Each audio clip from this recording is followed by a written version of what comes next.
Well, I mean, and not to, I'm going to have to do an episode on AI art at some point, just because I'm one of these charlatans. It's like, no, it's a net positive.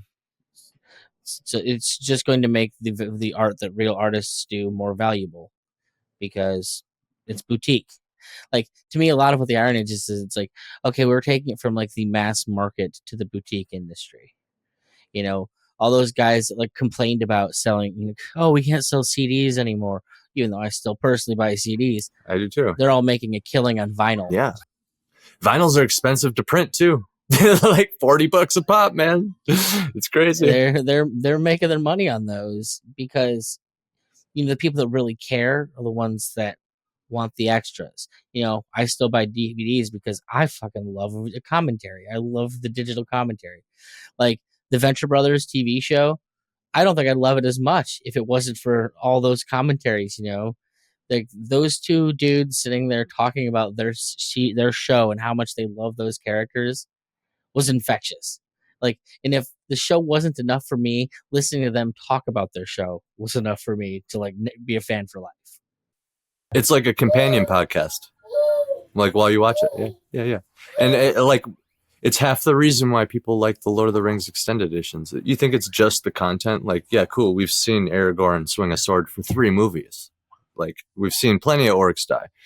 It's the extra, the appendices. Having, kind of talked a little bit about that, what are the things, I guess, that you see that maybe people that are trying and struggling within the community, what are the things you think they're fucking up on? If you don't mind me asking. As someone who's done the DIY thing for so long, has learned the lessons, and is trying to take those lessons and apply them. Like, I'll be honest, in the same vein, the reason I fell into podcasting and doing this is because I'd failed so hard as a musician, like not being able to do all the things I wanted by not learning the marketing, not learning a lot of those other. I learned how to record music, but I never learned how to get people who weren't musicians to give a shit. Yeah, man, I kind of reached that point too. And I think the irony just struggles from that right now, where so many people that are involved are the creators themselves, and they're not focusing their attentions towards the fans, towards bringing people with an interest in the art. Yeah, I have a few thoughts on that. So I think everybody like messes up in their own way, including myself, even with that press kit, I'm sure I messed that up in some way that I am overlooking,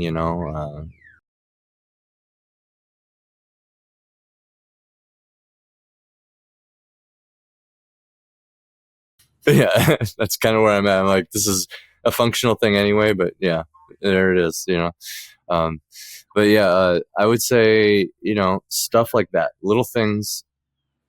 Everybody gets caught up in like, okay, here's my 7th book, which is nice. I can't really knock going wide too much, because every book that you put out is forever, and that's done and in the books, so to speak. So in theory, they could come back to that and then like do the audiobook later, right? And while they're working on book 12 or whatever. But well, and if you're not a known commodity anyways, there's always I'm just gonna sneakily re-release this on a new date, and just say, it's a new book. I don't know what you're talking about. Pretend none of that ever happened beforehand. There's things you can do. And fresh coat of paint, like it's like one of your first books.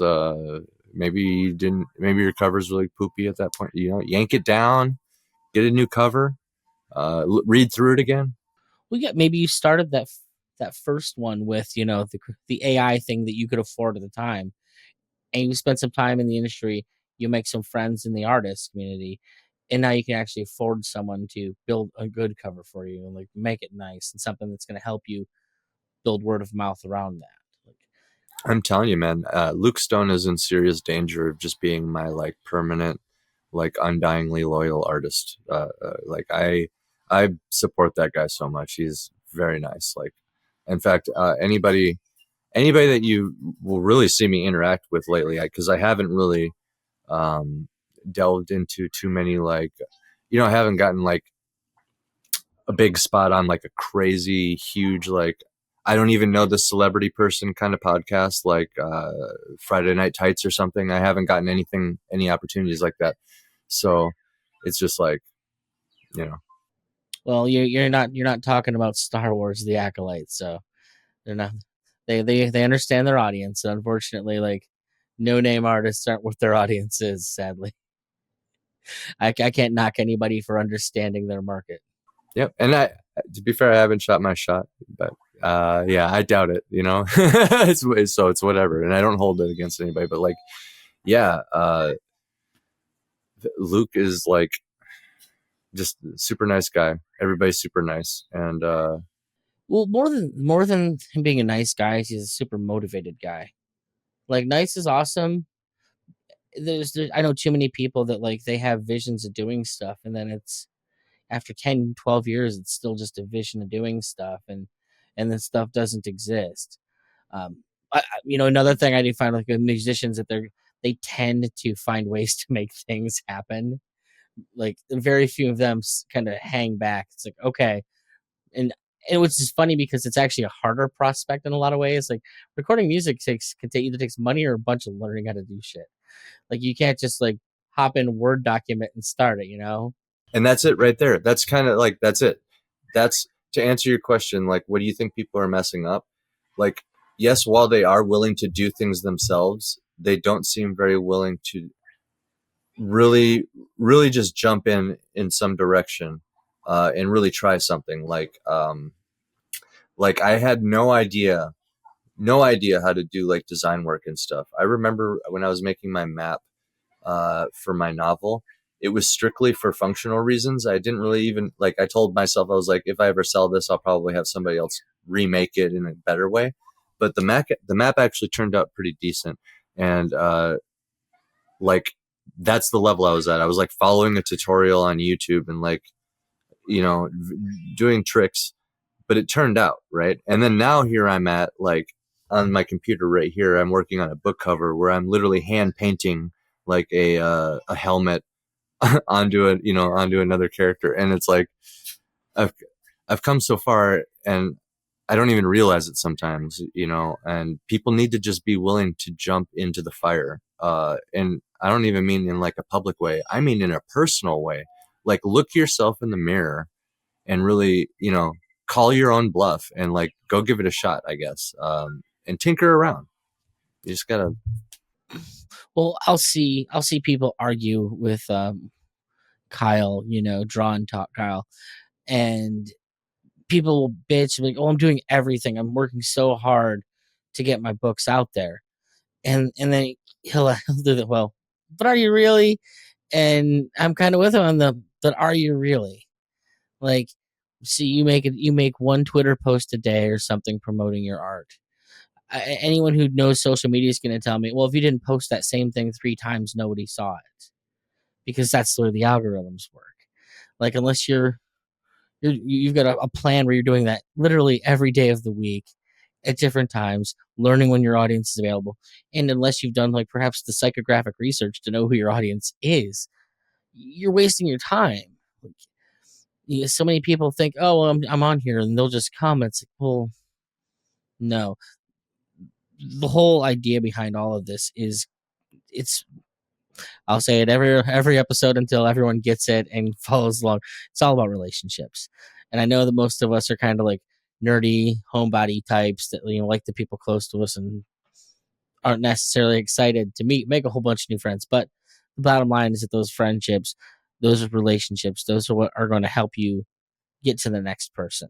They're the starting line, which is what the tight knit community of the Iron Age is good for. It's the people that are going to help us get to the people that we really want to get to, as long as we're honest with ourselves of what we're trying to do and what we're the people in our lives are for.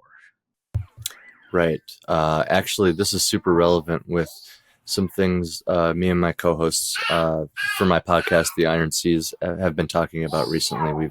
We've been discussing this idea of like teamwork mentality. Like I posted this afternoon just a little meme, of a couple of cats. They somehow like it's hilarious. Like it's a stork carrying baby kittens. The next frame is some cats looking up.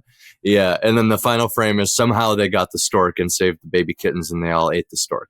So it's like I said, work together. The reason I said work together is because like this is a relevant thing lately. Like a lot of people are so quick to like, I don't know what it is. It's like a scarcity mentality or what. They think that something like your ratio of followers to following on Twitter matters. It matters if you like something. It matters if you click that retweet button or interact in some way.